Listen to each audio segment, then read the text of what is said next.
Let's assume you are a broker on Fiverr. Other than screening and filtering freelancers, pricing your offer to the freelancer is always a complicated issue, especially when you are new to the system. To set a price of your job offer from the earnings on Fiverr would be a big question mark for some. There is no 100% guarantee that you'll get a perfect freelancer all the time, so dealing with a difficult freelancer is unavoidable sometimes.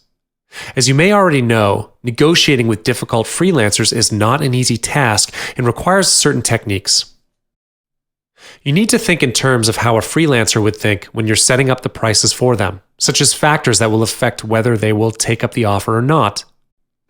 The cost plus factor comes first. When you can offer a price that is worth more than what they will need to do, it makes an irresistible offer to grab. The market price is the next factor. You must not offer a price that is too different from the market price. You may not know how to start researching on the market price if you have just begun. Here's what you can do. Visit all the other marketplaces, search for keywords, and mark down the prices offered by the other sellers. For instance, if you're looking for a graphic designer to draw a logo for you, look for the keyword logo design in the marketplace.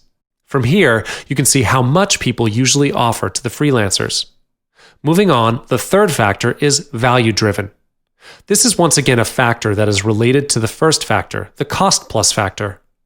Regardless whether you are a buyer or seller, people always look for the value. What's in it for me is the first question that will pop up in our minds. As a seller, you must be able to show them the value. Cost plus factor plays a vital role in the brokering system. When a gig is not profitable, freelancers are more than likely to turn down the offer. They accept gigs based on the offers that can earn more than what they will need to do. This includes the time that will be needed to invest, and whether the time they invest to work on your job is worth the price or not. If they could have worked for another gig with the same amount of time but with a higher pay, they will definitely go for the second offer.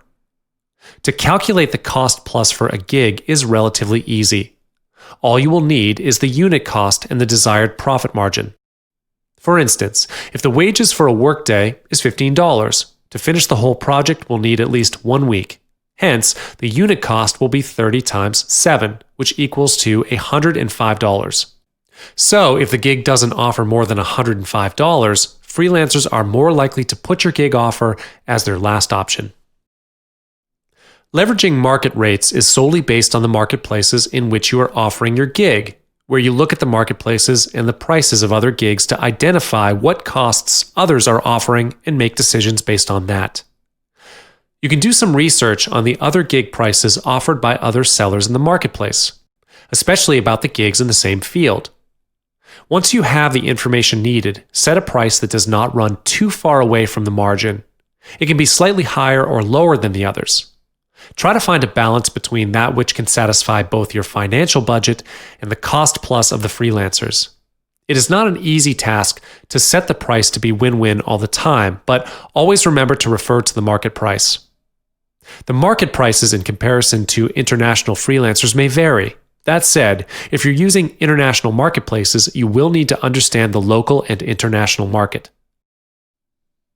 Last but not least, freelancers are value-driven. Like I've said, this is a factor that goes together with the cost plus factor. People will always look for a gig that can profit them. Even if they've decided to take up the offer that does not profit them, they will work equivalent to the price you've offered. That said, the lower the price, the lower the quality of work they will deliver to you. Thus, always ask for further information from freelancers. For instance, a standard voiceover costs $100. But if you want it to be synced with a video, it'll be another $50. You can ask the freelancers to send you a custom offer with all the gigs listed out with prices, like how Fiverr is doing now. This way, you will know what you've paid for, as well as collect references for future use. Be prepared to negotiate with freelancers. They may be difficult sometimes, but you as a seller must stand firm on your point of view as well. If the price they ask for is not favorable as well as unprofitable, do not be afraid to turn down the offer from the freelancer. The price structures can work 3 ways, which are calculated by hourly rates, daily, monthly rates, and project-based rates. Hourly rates and daily or monthly rates are usually for sellers who like to hire for long term. If you are not keen on running around looking for freelancers every single time you receive orders from your clients, you can look for someone who is willing to work long term. There are, of course, also cons if you're hiring them for long term. You will never get to know the person that works from you.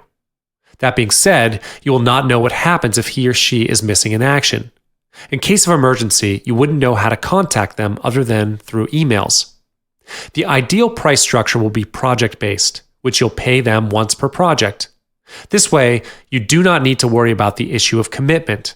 You can always go back to the same freelancers if you find the job they completed has achieved most of the positive feedback from your clients. Here are some tips for you when you're drafting the price of your gig for freelancers. First of all, you need to know the minimum acceptable rate of the freelancers and not offer a gig lower than that. And then, as a broker on Fiverr, you should pay your freelancers from the earnings you receive from the client. Calculate your own profits in between after you pay the freelancer. If the return on investment is low, discard the request. When the ROI is low or even negative, it's said that the job isn't profitable.